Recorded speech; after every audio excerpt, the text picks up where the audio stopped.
For the journey. For my grandmother's 80th birthday, I bought her a bunch of theater ticket for the musical Wicked so she could spend an afternoon with all her children and grandchildren and celebrate her birthday in style.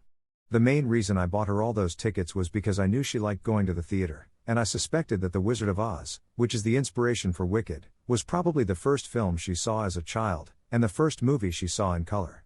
I also thought that arranging to get all her children and grandchildren together to celebrate the occasion was important in of itself.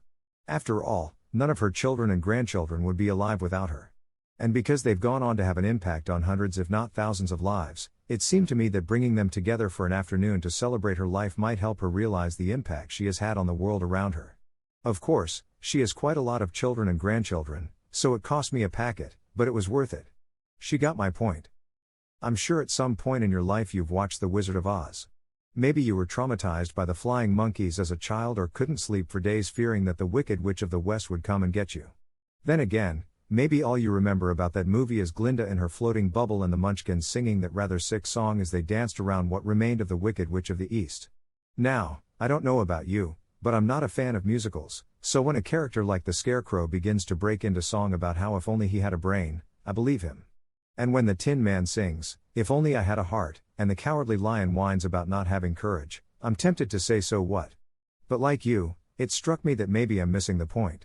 I mean, just like the Harry Potter novels, which deal with the themes of good versus evil and the importance of friendship, The Wizard of Oz, despite its cheesy songs, might have something quite valuable to say to us. Although Dorothy and her friends travel to the Emerald City and are disappointed to discover that the Wizard of Oz is a fraud, he, nonetheless, tells Dorothy and her friends a truth: you already have the thing you desire. Just like the Cowardly Lion, you already have courage; just like the Tin Man, you have a heart. And, yes, just like the Scarecrow, you have a brain after all. The message from the film is this: what you think you lack you already have, that all you will ever need on your journey through life is a heart full of love, a soul full of courage and a mind blessed with wisdom. To overcome life's sorrows, all you need is love, courage and wisdom. If that's not how you remember the film, or you just think I'm talking nonsense, why not watch it again and make up your own mind?